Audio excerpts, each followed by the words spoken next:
Yeah, good morning, guys. Sorry about that. I have no idea if you're actually seeing this. Again, as usual, I messed up. I messed up with my setup. I just stupidly trying to put the countdown so that you have time to prepare and get ready. And obviously, when I decided to go live, I couldn't see myself. And when you cannot see yourself, what happens is that you actually cannot speak. So I could not even speak over only the presentation. And so that's where we are now. This in LinkedIn and YouTube. Uh,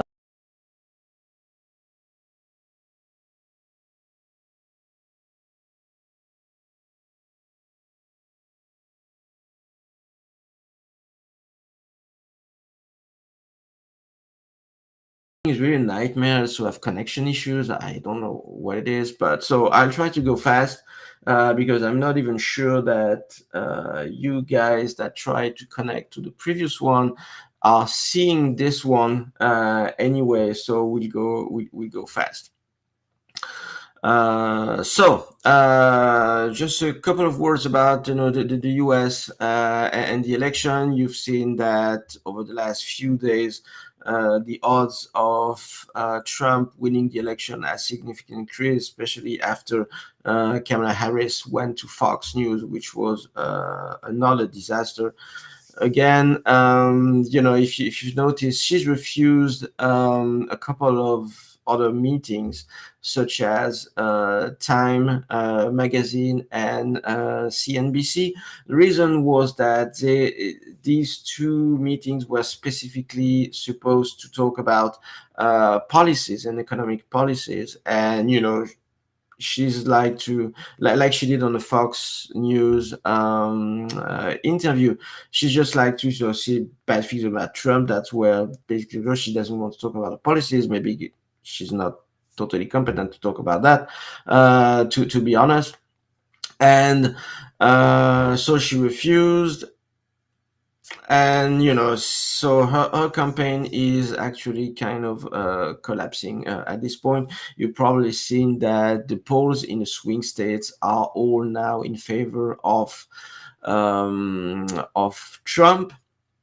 But I still think that Trump has to win by a very wide margin to simply have a chance, if you see what I mean. So let's move on. Again, if someone can tell me if you see anything. Again, since I had to restart the live, I'm not sure that I will post a little comment here so that if anyone can respond.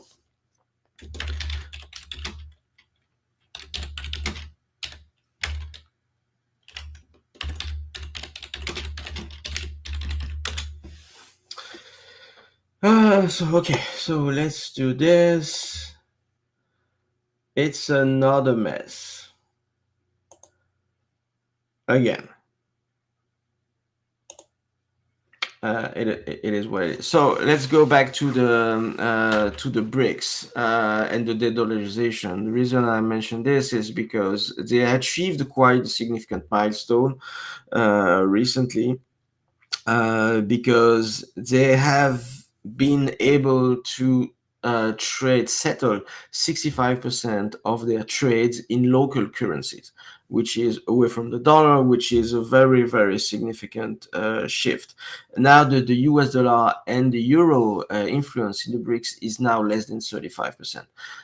So that is huge. So that Trump basically said that he will I'm sorry, I'm just distracted by all the issues that I had before.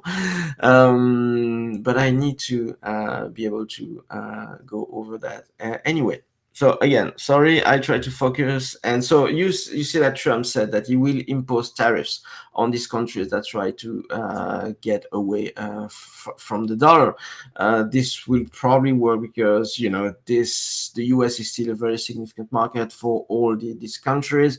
I think the BRICS is one of the response to bring to build a kind of a local Asian plus, I would say, economy to get rid of the U.S. Influence, but that will not go away. The U.S. influence will not go away that easy because they still need the U.S. markets at this point, I believe. But this is still a very significant milestone. Next, Ukraine, the Middle East. You've seen, well, I've been saying quite a lot over the past weeks that Russia was making progress, but without showing anything really significant. Now we start having data about their progress, and as the chart is showing above that on the left, that over the last 2 months, the Russian Federation, Russia, has gained more than 5 times more territory than it had conquered in 2023, which means that Ukraine now is starting kind of collapsing pretty fast. Like I said, they have delays in the weapons that they receive, so they are short of weapons, they are short of men.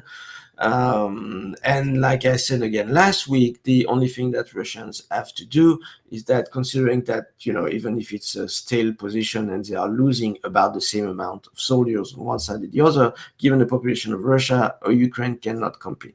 And we are now seeing signs of desperation, both from Zelensky and from NATO members. Just like it was this week, German prime minister, I don't remember his name, said that they would stop sending military aid to Ukraine because they actually don't believe that they can win this war. So they think that it's just basically wasting their weapons, so they will stop sending heavy weapons to Ukraine at this point. They don't believe that the Ukraine is able to carry out a counterattack, a successful counterattack at this point. And basically this is where we are now. Yes, I mean, there's someone in the chat, meaning that, guys, you see me, I'm happy. I'm just not, a guy talking in the desert like this. So, I mean, thank you so much, Daniel, for confirming, just because, again, like I said before, it was a total mess. A countdown video at the beginning of the session. It's just so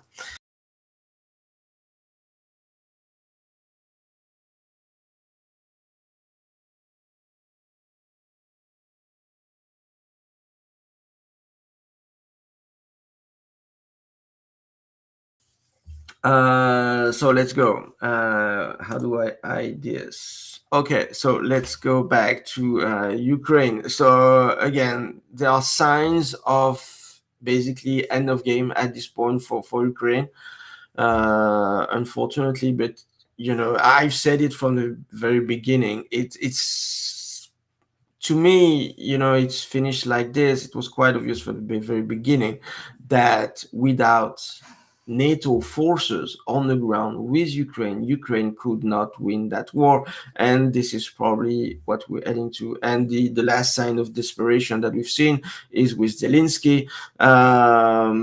He kind of gave a win plan recently, but he's getting desperated because his options now, he says that we either join NATO or we get nuclear weapon to protect ourselves.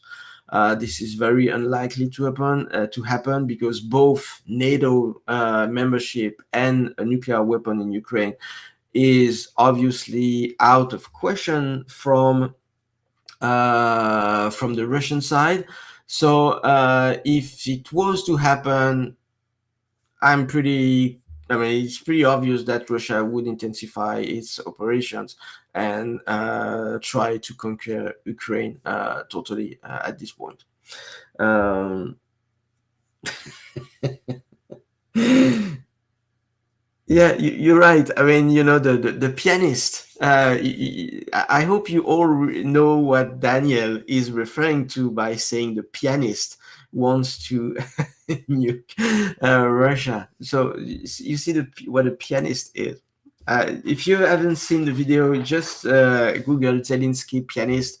You may have a lot of fans, and this is the guy who you have in power at this time in Ukraine. Doesn't mean that he cannot be a good president, but it is what it is. It's a funny video. You should try. You should check. Do I have something else to say about Ukraine? Maybe not. It's just the confirmation of what we've been saying for weeks here. So no big surprise. Next, what do we have? Of course, we have the Middle East, and in the Middle East, it's the situation is getting. Well, it was intense, but from a population perspective, it's still getting that. 90% of the Gaza population have been displaced, but it has an impact, obviously, on the population in Gaza. It also has impact on population in Lebanon, and it even has an impact on population in Israel as well, even though Israel hasn't been as hit as obviously Gaza and South Lebanon. But in Lebanon, for instance, you had, what the image is kind of a crazy image, because at the time that Israel was bombing South Lebanon, you still had countries. This one, I think this is a flight from Serbia that was repatriating its own citizen from Beirut at the moment that Israel was launching bombs in the vicinity. This is how insane the situation has come, and how desperate some countries are to get the citizen back out of it before, again, potentially a bigger escalation. But it also has quite an impact on Israel as well. You have quite a significant amount of emigration of Israelis leaving Israel at this time. uh, I think that I've noted that most of people emigrating from Israel are Christians, actually non-Arab Christians, which represent more than a third of the people leaving Israel at this time. And based on information that this article had, it says basically that most of people leaving are educated wealthy people. So it probably will be a very significant loss in terms of population for Israel, both in terms of young people, educated people, and wealthy people. So that might be changing the population landscape in Israel for quite some time before the situation settles and we get peace again, hopefully soon in this region. But in the meantime, Israel, future is also at stake now, just because of this really significant immigration at this time. Yes, I mean the amount of immigration has increased really significantly. I don't have the exact numbers, but it's serious. On the Palestinian side, basically they have to evacuate or die. That's the kind of message that's been sent. I think that yes, Israel has abandoned hostage talks to get the hostages back against some agreements for Palestinian in Gaza. So it seems that now the objective is to get rid of all Palestinians or most of them in Gaza, and totally have an annexation of this part of the Palestinian territories. It's not a state, but I believe it's called Palestinian territories. But a full annexion of that part of the land. So it's getting worse again, specifically for population. I think it's always important not to forget that in that kind of war there are populations involved. Whatever side you are, I mean, not every Palestinian is a terrorist, not every Israeli is a terrorist. I mean, and you have people just try to live in peace on both sides. I hope I won't get hurt for that kind of both sides thing like Trump did. And yes, basically what I want to say is just we were talking about human lives here. Not just missiles going around, and so a lot of people hurt. That being said, there was a very interesting, I don't know, thing happened this week on Lebanon, because it appeared that the Hezbollah launching their rockets and missiles from South Lebanon to Israel was coming from places where there is some what they call UNIFIL posts.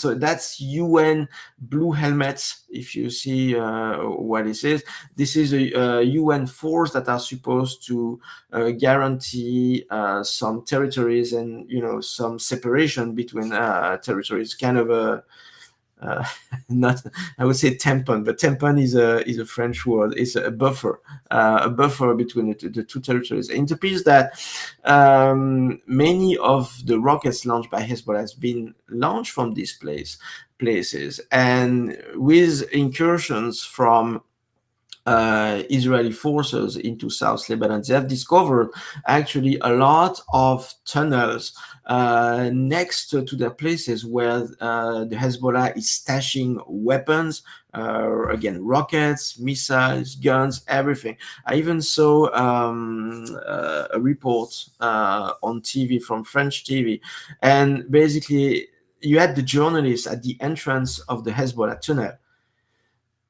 the fence right next to the fence of the UN forces basement. So it's impossible that the UN doesn't see it, is not aware of what's happening, which from the state of Israel point of view, it's obviously unacceptable that these forces from UN that is supposed to separate both parties in a fight is actually closing eyes on one side of it to hit Israel. So I think that Israel has hit a couple of these UN bases.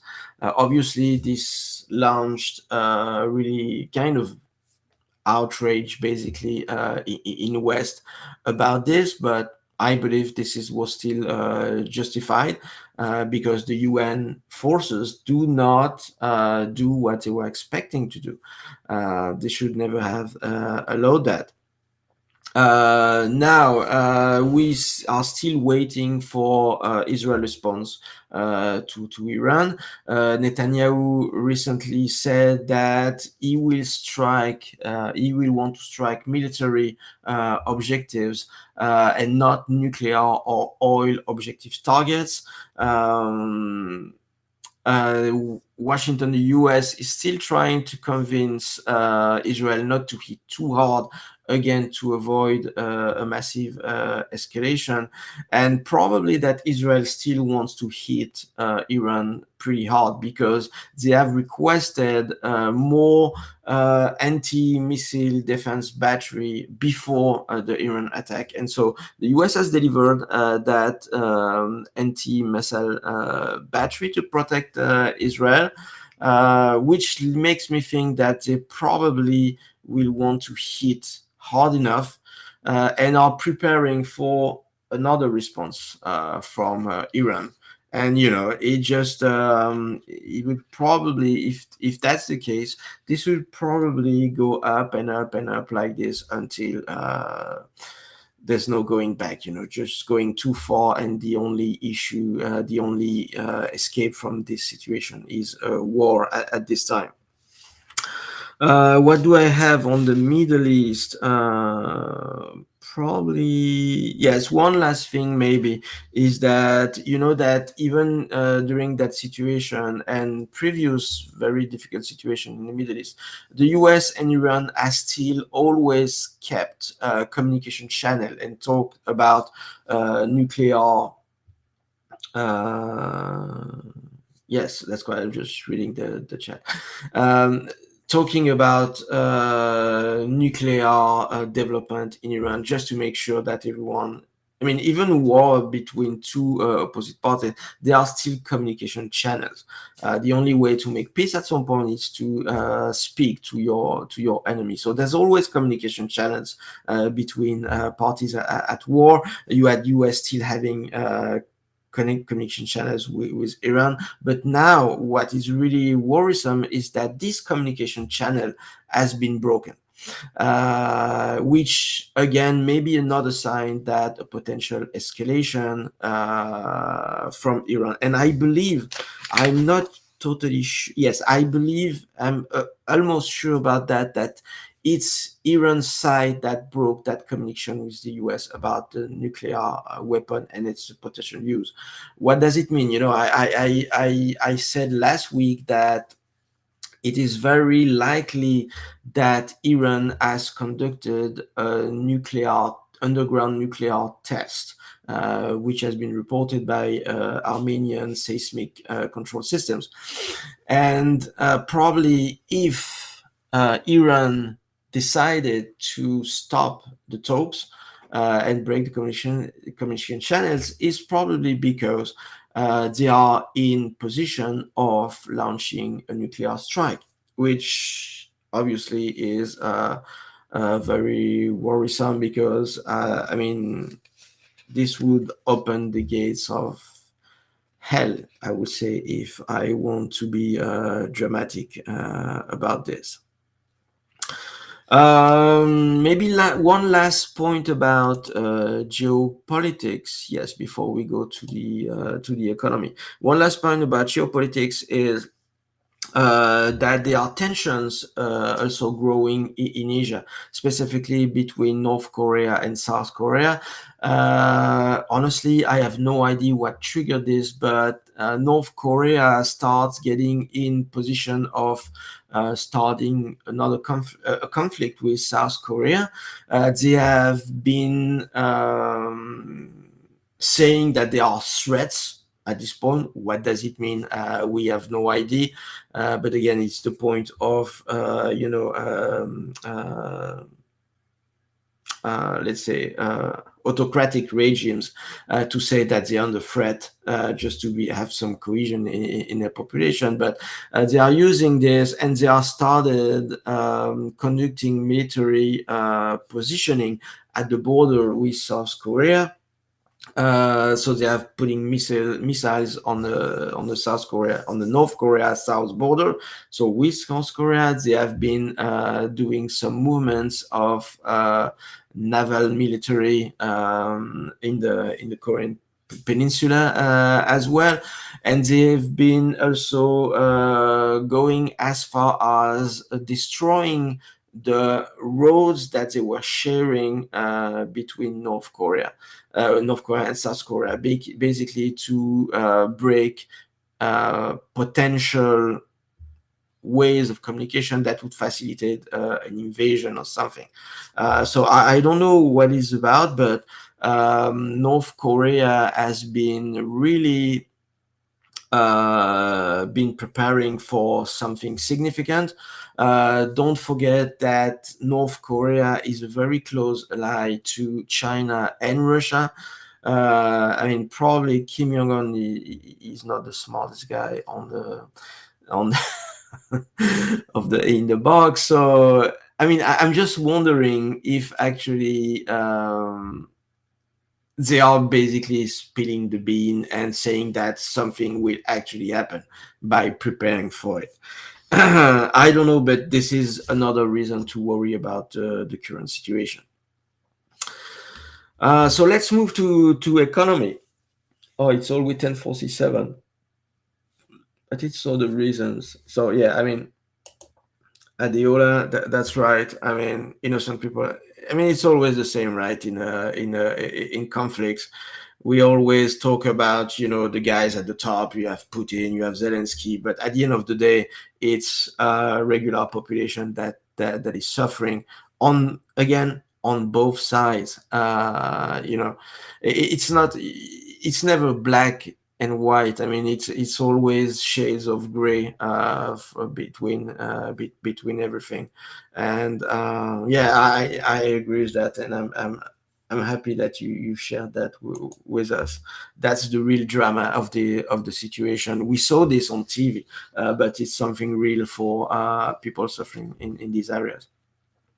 So economy now, yes, kind of funny thing. You have Coors Light Mini now. So when the shrinkflation comes to the beer in football season, that's bad actually. That was my reaction when I saw this. I mean, it's kind of funny, but it's not, because on the charts on the right, you see that the price increase of a lot of things, such as food, energy, and at the bottom you have global price increase, and they are, many of them are 20, 30, 60% increase since 2021, which is huge, when the government is reporting that inflation is back under control, around 3%. Okay, I mean, this is not what people are feeling every single day. So basically, it's bad. And like I said last week, the theme of last week show was saying that basically stagflation is coming back, and we are seeing more sign about that. And so you have the top chart, which is the expect change in price by the University of Michigan. It went to the roof recently, meaning that inflation is actually coming. You could see in the price, but now you can see it in the statistics. The 50 bips rate cut by the Fed last month was. It's obvious that was not justified unless you need to reduce the interest service of the debt from the US government itself, or you need to support the banking sector, and I will talk about this slightly later. But at the end of the day, I mean, so some were betting for another 50 bips rate cut in November. So that now it's totally out of the picture. The most likely scenario is 25 bips. I think they still have to cut, because otherwise, I mean, they would get totally ridiculed if they say, okay, no, we don't cut because inflation is coming back. That would tell actually the whole world that there's no pilot in the cockpit, which actually is. In my opinion, and there are even the chances of zero rate cut, but it's still very low at below 20%. But the chances of zero rate cut have tripled nonetheless. But again, most likely scenario is 25 bips with inflation coming back. What else? Yes, I mean, what do I talk about first? or maybe I should have talked about something else before. But anyway, I mean, I want to talk a little bit about inflation and the rise of gold, which to me is a sign that we are what the market are telling us. You have gold going up, you have bonds going down, meaning interest rates going up. So it's more a situation of an economic crisis, a recession again, and inflation, rather than like the government and the Fed says, inflation controlled and economy is going well like crazy. So the thing that the gold is going basically straight up over the last months tells us where the actual economy is, because it's not manipulated statistic, it's the market price. It's basically a real thing. Another consideration about what the prices are telling us. So you have oil prices. You've seen that oil prices went slightly up, they went down again significantly this week, and I think that oil is not, like I said multiple times before, oil is not a at this time much more reflection of the risk in the Middle East and in the production. And why is that? One of the answer is the top left chart, which shows that the America, the US has been producing oil like crazy, which means that there's no basically a risk of shortage of oil at this point, just because again the US is producing a lot and is becoming a net exporter. So there's no shortage of oil. So what the oil price going down means is that, yes, not only is production has a negative impact on the price of oil, but the other reason the price of oil is going down is because also an expected reduction in the economic activity. And this is shown as well with these two charts that we see here, uh, from Bank of America, and saying that basically the markets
Am I connected here?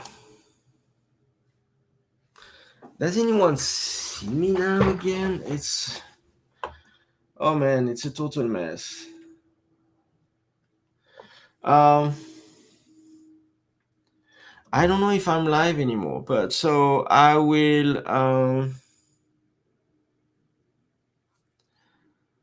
go on like nothing happened. It just I was totally disconnected. I mean, there are days like this where when nothing works.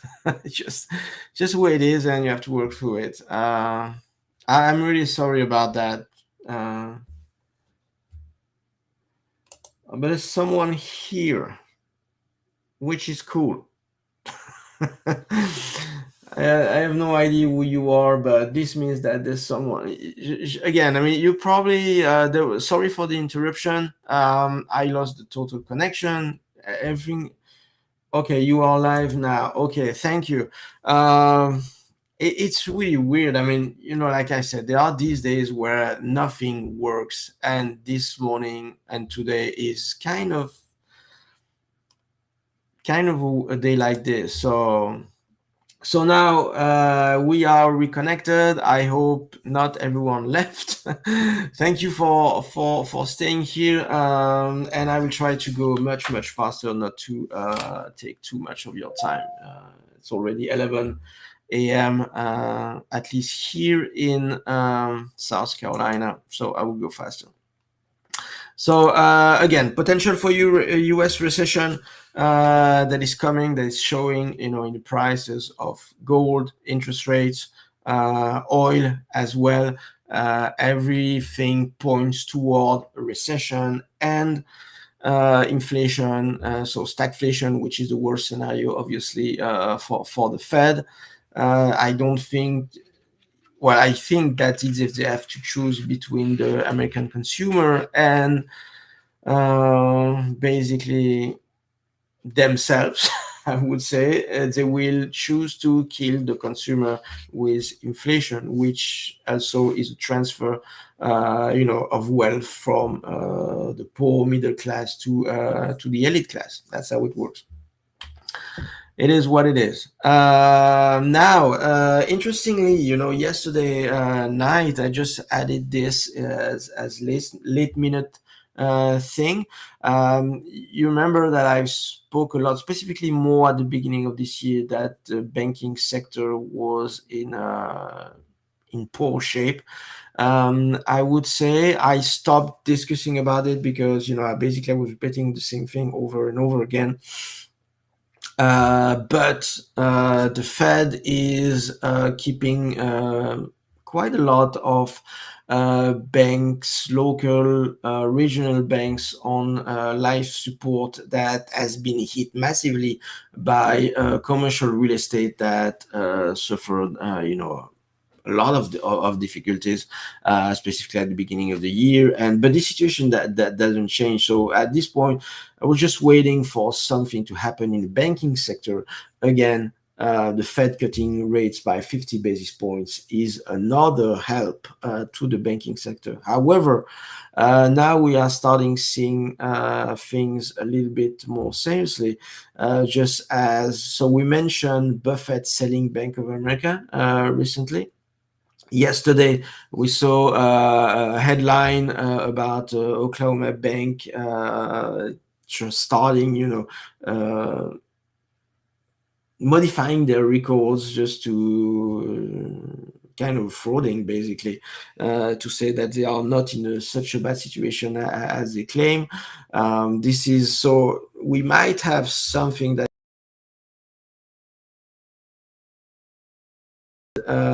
some local banks having some issues. Now, why is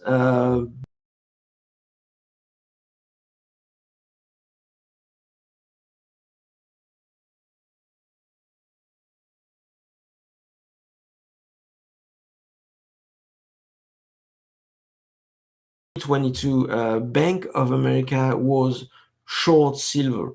I didn't have the time, to be honest with you, to check why they were short silver in 2022, but it's not a surprise. The issue now is that silver you saw has spiked yesterday, which is probably if Bank of America is still short silver, probably through massive losses for them, which might have been a reason for Buffett to sell, not because he knew that silver was going up, but if you see what basically happens with gold, interest rates going up as well. So basically, that kind of situation where hard assets will make more money than not hard asset basically. So if you can expect hard asset to go up, that Bank of America situation is difficult, and that might be a good reason for Buffett to sell.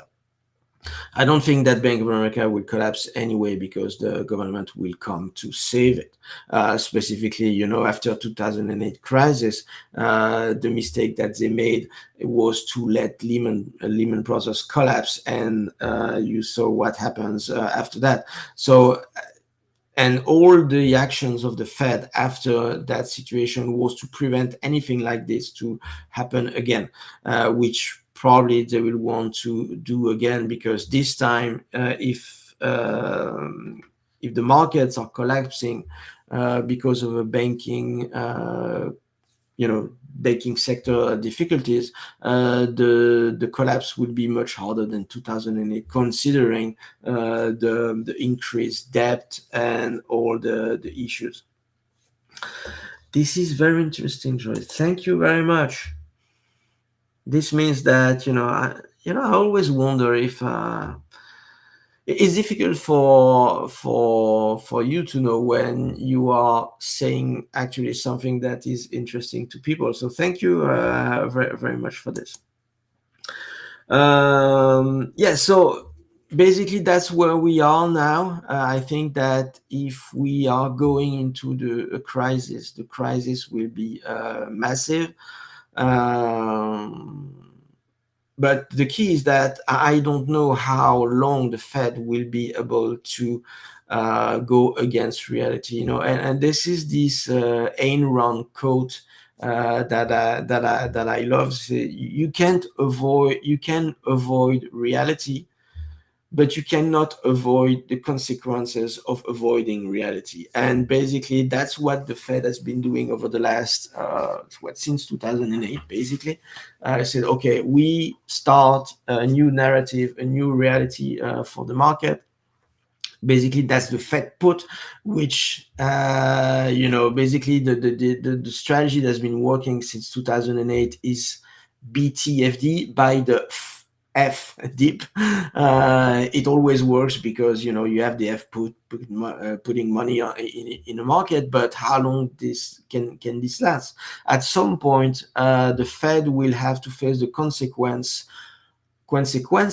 of avoiding reality, and this is the time of reckoning, I think, is approaching.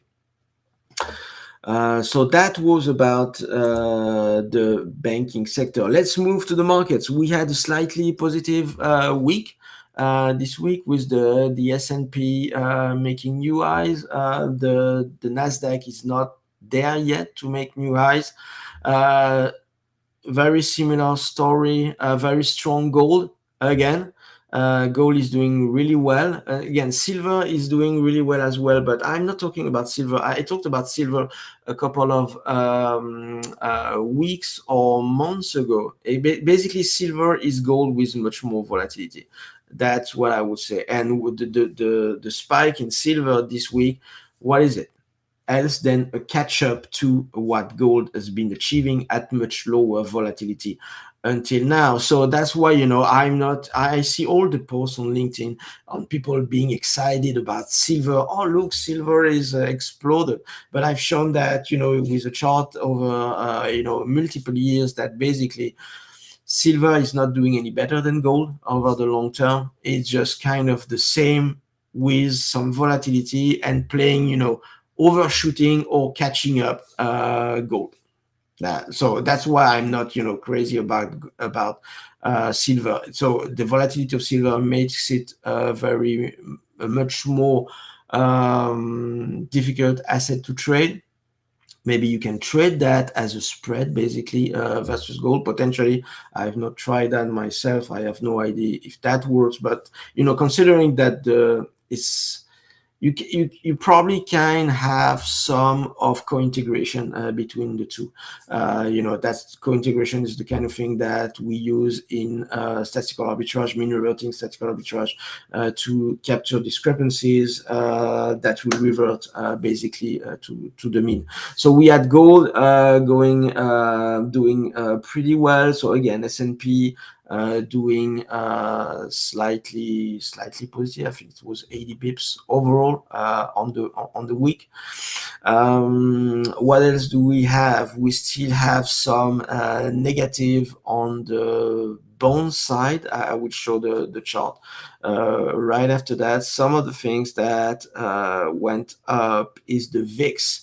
It's interesting that, by the way, because the VIX is going up at the time the equity markets are going up, which means that, again, if you want me to make my speech against between dumb market versus smart markets, equity market is dumb market to me, and bonds and volatility markets are the smart markets. So what if we go there?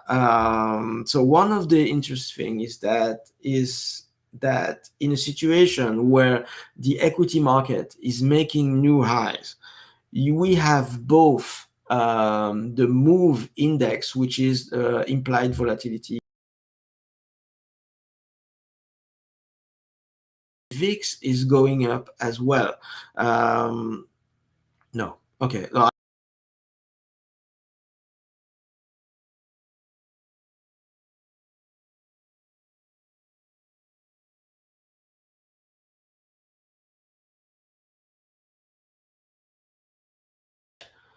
I need to finish this fast before the whole setup collapse. I mean, it's just a connection issue with internet. After the storm, internet came back pretty rapidly, but at the same time, they are still doing some intervention on the network.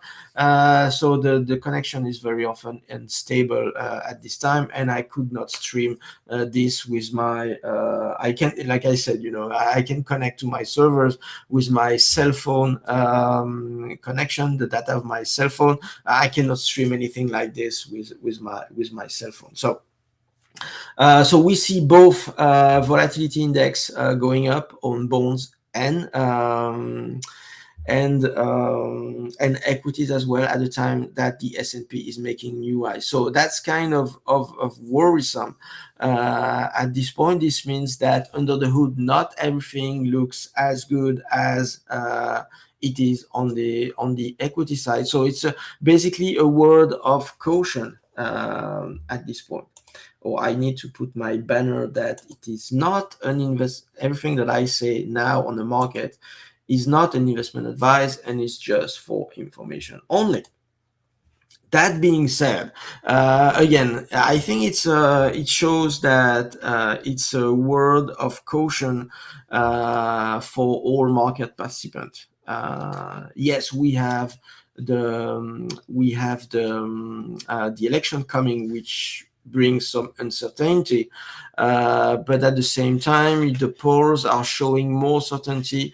You see that the money is going to the sectors that are likely to benefit from a Trump presidency. The polls agree with this. So basically, at this time, everything should be kind of okay for most market participants. But this is not what, again, volatility markets show.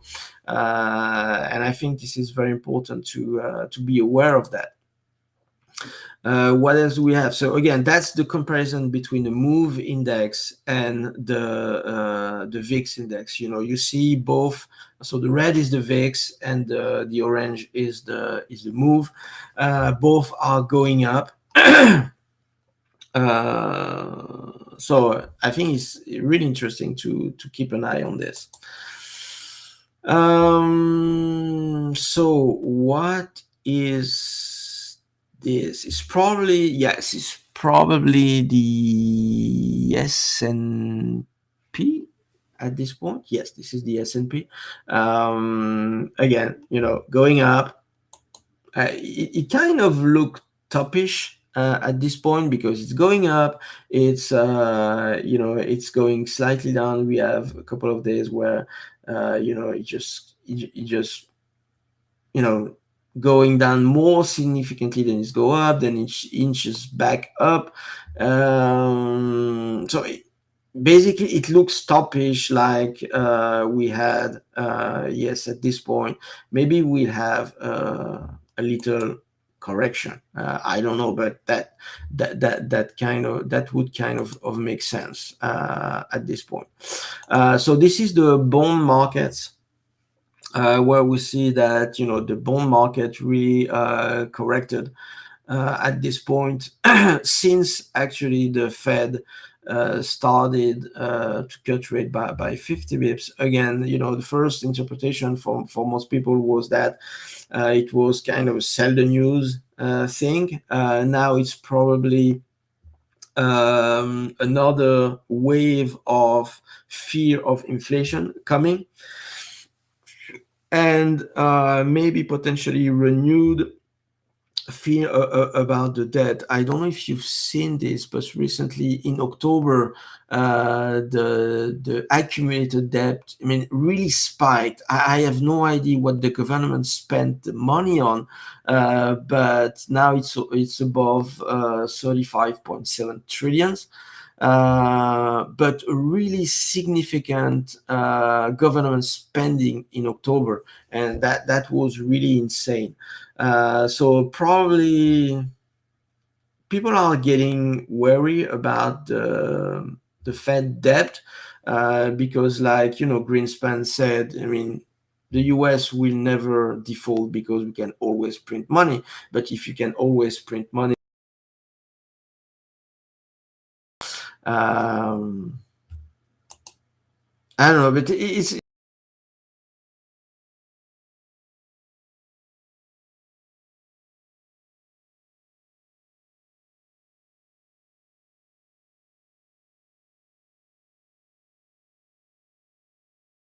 okay. It looks that I'm back again after lost connection. So this is oil that I've mentioned before. You see that it collapsed. Well, it's still kind of within range, but it was a negative week after a positive week.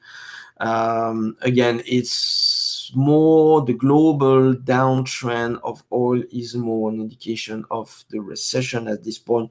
Plus, again, like I said before, it's an illustration of the US being totally independent from oil markets, because it can produce as much as it wants, and it can even export now oil. So that everything puts basically pressure on oil at this time.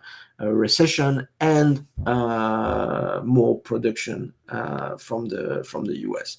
At the time, I think that the oil producing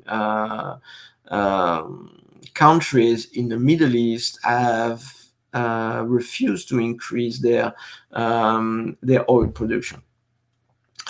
So what else?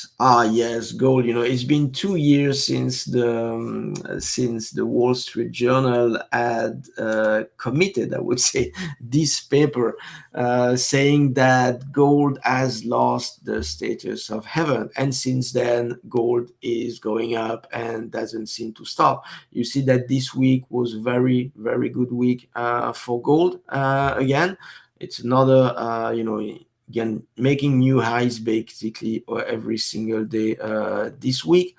So again, don't look at the news, look at the prices, what they are doing. Prices always tell you what you need to know, and that's why basically I'm doing all my investment strategies based on prices, because the prices are the real thing. This is what values your portfolio, your mark to market. There's no narrative with price, and it comes from people with stake in the game, who are investing in these underlying assets. This is not, media pundits that are kind of parroting stuff that they are being told to. So again, price tells you everything you need to know. So if we have gold and we have Bitcoin as well. So Bitcoin it seems to be is at the top of the wedge. Seems to be maybe hopefully ready to break the resistance at this point. That could lead it to higher. Um, Higher price point. We'll see what happens. But this is interesting, just because again there is a move to harder assets, such as gold, obviously, and in terms of money, you also have Bitcoin that is harder than any fiat currency as well. So I think that the times we are living now are really interesting, both in terms of geopolitics, with a shift or basically a rebalancing between the West and the East. On the economic side, where we seem to be reaching the end of the road of accommodating policies that we've seen for years and years, if not decades at this point. And on the markets as well, when you see gold making new highs, the US bonds being in the largest drawdown I think they ever experienced.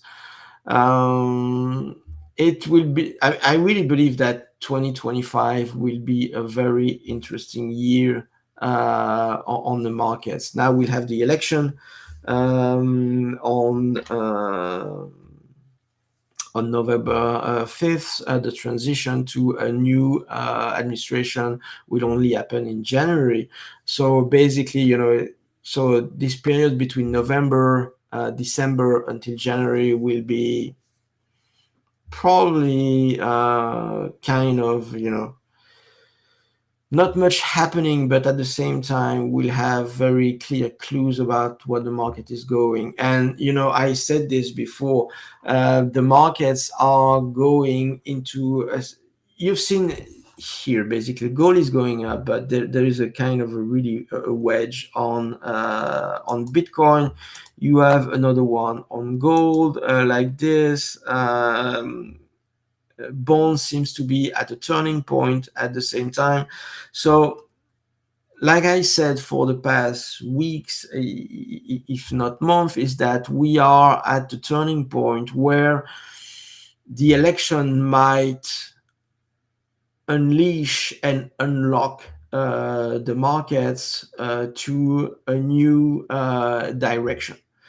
That's what I believe, and that's why I also think that 2025 will be very interesting, because if it actually occurs, this will generate trends that will be able to be captured, and really big potential for investors going forward, potentially in all assets, in equities, bonds, as you see here.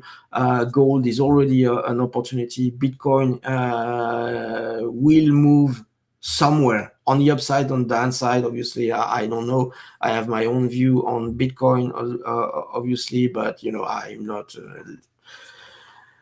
I'm not, what do you call this, a witch or something like this that sees in the future. So you can never know where it will go, but it will probably be a defining moment where things and the environment will be more certain for the next at least 4 years, and that will probably unleash some trends that hopefully investors will be able to capitalize on. On that positive note, I would like to thank you for your time. I know this has been difficult technically. I wasn't expecting to have you people here coming back after the first losing my connection and so many technical issues. But I mean, you managed to stay here, and I thank you for that. It's cool. I like when you comment like you did, even when we have people speaking in French. I have no idea who it is. It's a LinkedIn user. But it's a very nice from you to join and to share what you think during the live. So thank you, guys. I hope you'll have a great weekend. Mine will be great because I have a lot of things planned. There are a couple of events here in Greenville, update South California, that I will go this afternoon. I have a dinner planned with my beautiful wife tonight, and tomorrow all the things planned. And there is Austin Formula One GP tomorrow.